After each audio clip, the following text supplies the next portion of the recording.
17, I am Greeny. Idris Elba is playing the role of Damian Woody today.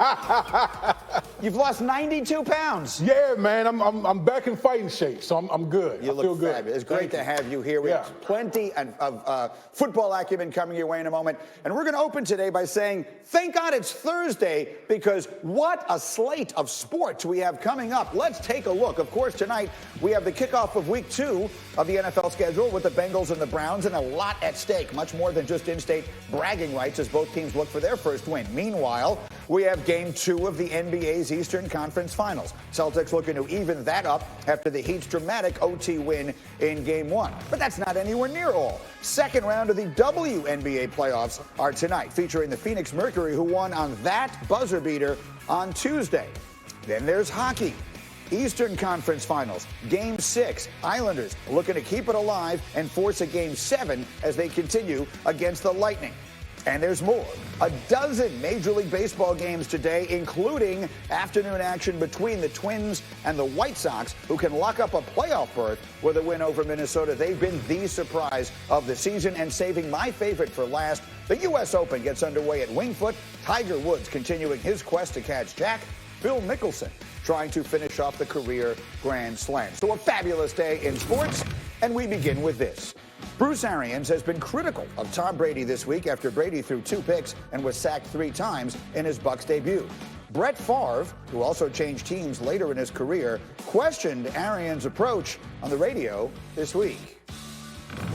True or not, I think the last person you want to call out after the first game of the year is Tom Brady. Now, maybe they had a mutual truce going into the game, going into the season. Hey, I'm going to be hard on you. I want the guys to know that we're going to treat you the same, even though technically I'm not. So are you okay with it? If they have that truce, great. If not, I think you're barking up the wrong tree. So Brett Favre thinks he may be barking up the wrong tree. That's what he said. Yesterday, Arians was asked again about his relationship with Tom Brady. Here's what he said.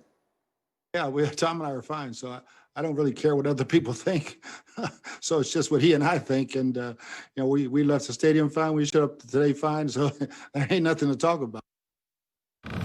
All right, so he says there's nothing to talk about, but we're going to talk about it anyway. We got Schefter, we got Neek, we got Louis Riddick ready to go this morning. And Schefter, I will start with you. Bruce Arians says nothing to talk about. Brett Favre says he's barking up the wrong tree.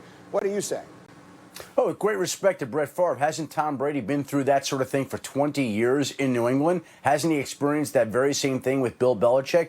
I think that he's got enough of a professional relationship with Bruce Arians and enough experience in this game to know what he does and doesn't tolerate, what he can and can't accept. I think it's just part of the game. I don't think that is something that hurts Brady's feelings. And when I spoke to people around the league who watched the film of Brady's game this week and watched how he played, they felt like he played very well other than that pick 6. If you take away the pick 6, they say he played a pretty flawless game and looked very strong even at the age of 43. Louis Riddick, let me come to you. What do you think of the way this has gotten off to a start after just one game? Yeah, you know what? I'm gonna kind of like hold off making too many big predictions and or proclamations about how things are going to go down there. Although I will say this: look, it's obvious once you get into game action and you're playing at game speed, things look a lot different. And all of a sudden, maybe what you once thought was going on when you were in training camp and practicing against your own teammates, maybe may not be the case. Maybe it is the case. You're not quite sure. So I think there were some issues, obviously, with communication between him and wide receivers at different points in the football game.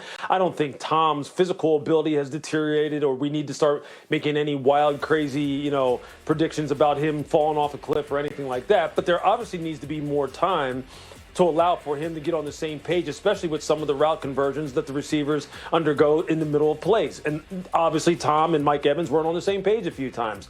But I think for sure they need to go ahead and get a win under their belt, and they need to get a win under the belt quickly. Otherwise, Greeny, these questions are going to start cropping up more and more. The speculation is going to crop up more and more, especially if Bruce continues to talk about things out in the open, unlike Bill used to. Because then, we're just in uncharted territory then. We know that things weren't like that in New England, and that's what leads to speculation. That's what leads to us questioning what exactly is going on down there. Dominique, what do you think? When you hear Brett Favre say he's barking up the wrong tree, what goes through your mind? Well, first of all, I'd like to congratulate Lewis. He did a great job on Monday Night Football the other night. And as it pertains to this question, I think that maybe Brett Favre is doing a little bit of projecting. Because maybe Brett Favre wouldn't react well to that. And when they brought in Aaron Rodgers, Brett Favre's, his production went down significantly because I feel like that's a similar situation where they aren't verbally saying that they aren't happy with your performance, but they're definitely sending you a message that they aren't happy with your performance. I think Tom Brady is a different animal, and part of being a head coach is knowing what buttons to push on which players. And I think Bruce Arians knows that Tom Brady can handle this criticism, whether it's public or private. And not only is he communicating with Tom Brady when he does this, I think that Adam and Lou both were kind of alluding to this. He's communicating to the whole team. The whole team sees this. This is not a message for Tom Brady. I don't think he needs to tell Tom Brady that you can play better. This is a message for everybody. It's what Adam started off with. It's letting everybody know that you all need to play better. If you don't, I'm going to call you out. So we'll wait and see if it gets better this week, to the point that Lewis made. They play Carolina this week. That's a game everyone will expect them to win. If it does...